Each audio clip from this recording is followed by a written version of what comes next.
முஸ்லிம் ஆசைப்பட்டால் அவர் 5 வருடம் முஸ்லிமாக இருந்திருக்கணும்.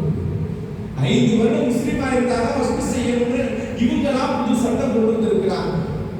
ஒருத்தர் புதிதாக முஸ்லிம் ஆகிறார், ஒரு வருடத்துல இஸ்லாத்தினுடைய எல்லா விஷயங்களையும் கேட்டுக்கொண்டு நம்ம மரணித்து விட்டால் நமக்கு நன்மை சேர வேண்டுமே என்று ஒரு இடத்தையோ ஒரு பொருளையோ இஸ்லாமியர்களுக்காக வக்ஃப் செய்கிறார் என்றால் அவர் வக்ஃப் செய்ய முடியாது.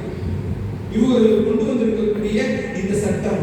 அதே போன்று இஸ்லாமியர் அல்லாதவர்கள் இந்துக்கள் முஸ்லிம்களுக்கு வக்ஃப் செய்ய முடியாது என்ற ஒரு சட்டத்தை கொண்டு வந்திருக்கிறார்.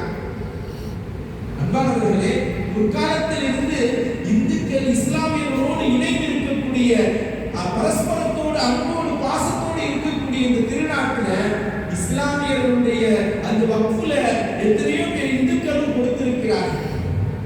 சில நாடுகள் சில ஊர்கள்ல பார்த்தோம்னா ரமலானுடைய காலங்கள்ல நோம்பு கஞ்சிக்கு இந்துக்களே ஒரு நாள் 2 நாள் என்று காட்சி கொடுக்கின்றார்கள். சில செல்வங்களையும் கொடுக்கின்றார்கள் பள்ளிவாசல் கட்டுவதற்கு.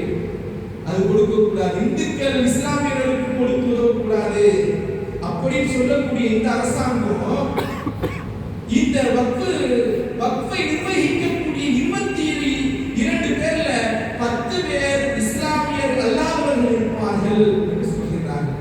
இஸ்லாமியர்கள் இந்துக்கள் இஸ்லாமியர்களுக்கு வக்ஃப் செய்யக்கூடாது, ஆனால் இஸ்லாமியர்களுடைய அந்த வக்ஃபோடுல இந்துக்கள் இருக்கலாம் என்று ஒரு சட்டத்தை கொண்டு வந்திருக்கிறார்கள் என்றால் இது எவ்வளவு இஸ்லாமியர்களுக்கு எதிரான ஒரு தீர்ப்பு என்பதை நாம் எல்லாம் சிந்திக்க கடமைப்பட்டிருக்கிறோம்.